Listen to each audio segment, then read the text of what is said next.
I'm Harrison Cole, a long-haul trucker, and the road's been my home for 23 years. It's 2:17 a.m. in October 2019, and I'm rolling south on I-5 through Oregon, hauling a load of lumber from Vancouver to San Francisco. The night's moonless, the kind of dark that presses against your windshield, broken only by my rig's headlights slicing through the black. Pine trees loom on either side, their shadows twisting in the corners of my vision. The cab smells of stale coffee and diesel, and the hum of my engine's the only sound out here. I love these night drives. Quiet, no traffic, just me and the open road. My CB radio's off, the dial glowing faintly in the dark. I'm halfway through a sip of coffee when my headlights catch something on the shoulder up ahead. A figure standing alone. My stomach tightens. Who's out here? Miles from anywhere. I ease off the gas, my rig slowing to a crawl. The figure's a woman, her dress tattered, flapping in the breeze like it's barely holding together. I flick on my high beams, expecting her to wave or step back, but she doesn't move. Her head's tilted at an unnatural angle, like her neck's broken, but she's still standing. Her eyes catch the light, reflecting like a deer's. Bright, hollow, no life behind them. They lock onto me, piercing through the cab, and my skin crawls. I grip the wheel, my knuckles whitening. She's not blinking, not shifting, just staring, her face blank as a mask. My breath fogs in the cab, though the heater's on full blast. I mutter, "Just a hitchhiker, Harrison," but my voice sounds thin, swallowed by the dark. I speed up, the engine roaring, but something tells me not to stop. Why does her stare feel like it's inside my head? The woman's behind me now, a shrinking speck in my side mirror. I've covered a quarter mile, maybe more, but when I glance again, she's still there, standing in the same spot, her eyes glinting in the dark. My heart hammers. "No way," I whisper, checking the mirror again.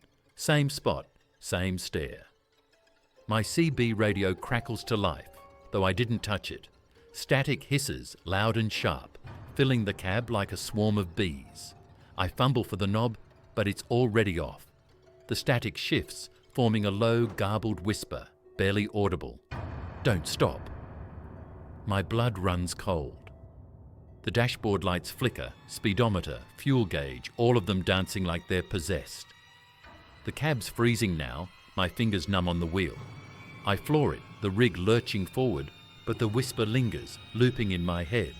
How is she still there, and what's speaking through the radio? I drive hard, putting miles between me and that stretch of road. The static's gone, the lights steady again, but my hands won't stop shaking. I think of my wife, Clara, back home in Vancouver.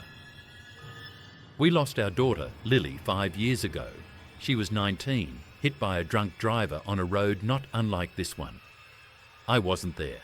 I was hauling a load, like always. The guilt's a knife in my chest, twisting every time I pass a roadside memorial. I shake my head, trying to focus, but my eyes catch something on the passenger seat. A small, tarnished locket, heart-shaped, glinting faintly. Lily's locket. I buried it with her. My throat tightens. I reach for it, but my fingers pass through, like it's smoke. When I look again, it's gone. The cab feels smaller now, the air thick with something I can't name.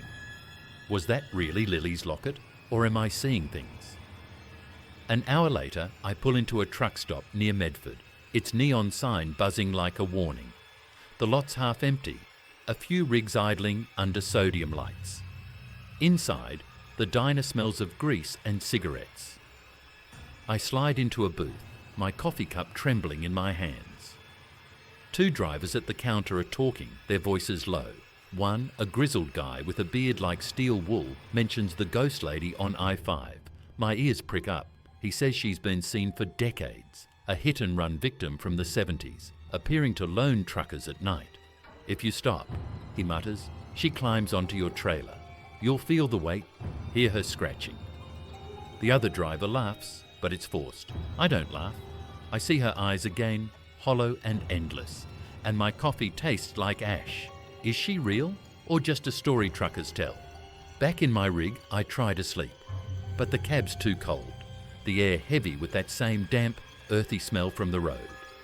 I lock the doors, pull the curtains tight, but I can't shake the feeling I'm not alone.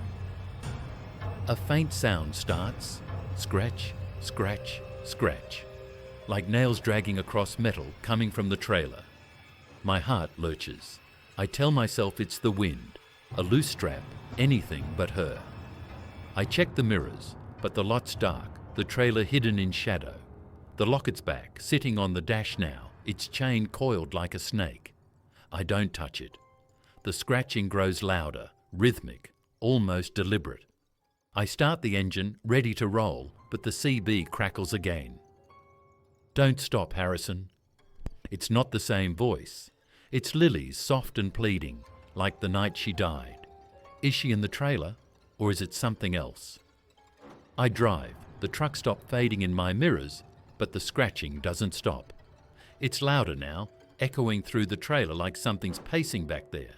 The locket's still on the dash, though I swear I locked it in the glove box. My eyes burn, my mind racing. Did I stop back there? Did I let her in?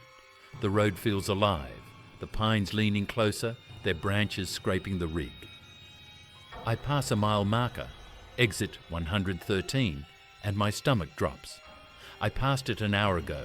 The road's looping, or I'm losing it. The CB hums, Lily's voice again. You weren't there, Dad. My chest aches, guilt flooding back. I wasn't there for her, and now she's here, or something, pretending to be her. The locket pulses with a faint glow, and I see her in the mirror. Not Lily, but the woman, her hollow eyes inches from mine. Am I driving in circles, or is the road keeping me here? The rig feels heavy, sluggish, like I'm hauling twice the load. The scratching's relentless, joined by a low thump, like footsteps on the trailer's roof. I swerve, trying to shake whatever's back there, but the weight doesn't shift. My headlights flicker, and she's there, standing in the road, her dress billowing, her head tilted, eyes boring into me. I scream, yanking the wheel, but she's gone when I look again. The locket's open now, a photo inside. Not Lily, but the woman. Her face blank, her eyes hollow. I throw it out the window, but it's back on the dash seconds later, glowing brighter. The CB crackles. You can't leave her. Not Lily's voice anymore. It's mine, from years ago, the night I let her drive alone. The trailer shakes, a violent jolt, and I know she's there. Did I let her onto the trailer, or was she always with me? I pull over, my hands shaking, the rig groaning under the weight. The scratching stops, replaced by silence so thick it hurts. I grab a flashlight and step out, the air freezing, smelling of damp earth and something sour, like decay. The trailer's doors are locked, but the metal's cold, frost creeping across it despite the autumn night. I hear a whisper, my name, soft, from inside. My flashlight beam shakes as I unlock the doors, the hinges creaking. Inside, it's empty, just stacks of lumber. But the air's wrong, heavy, like I'm breathing through a mask. The locket's there, on the trailer floor, glowing faintly. I pick it up and the doors slam shut behind me, plunging me into darkness. Her face appears inches away, her hollow eyes swallowing the light. You left me, she says in Lily's voice. Is it her, or my guilt given form? I don't know how I got back to the cab. The trailer's quiet now, the locket gone, but the weight's still there, pressing on my chest. I drive, the road stretching endless. Exit 113 passing again and again. The woman's eyes are in every shadow, her whisper in every gust of wind. I realize now, she's not a ghost, not just a story. She's my guilt, my failure, Lily's death made real. I wasn't there, and now I'll never outrun her. Dawn breaks, grey and cold, and the road finally changes, spitting me out near Reading. I park, hands trembling, and check the trailer. It's empty, but a single scratch mark runs the length of the roof, deep enough to draw blood. The locket's on the dash again, closed, but I don't open it. I never drive I-5 at night anymore, but sometimes in my mirrors I see her standing on the shoulder, waiting. Will she follow me forever? I'm still hauling, but I stick to day runs now, avoiding Oregon's I-5 like it's cursed. Last week I found the locket in my glove box, though I swore I threw it into a river. I hear her whisper in the wind, see her eyes in the dark. She's waiting, and I know she'll find me again. If this story gave you chills, hit like, subscribe, and turn on notifications. You never know what's coming next.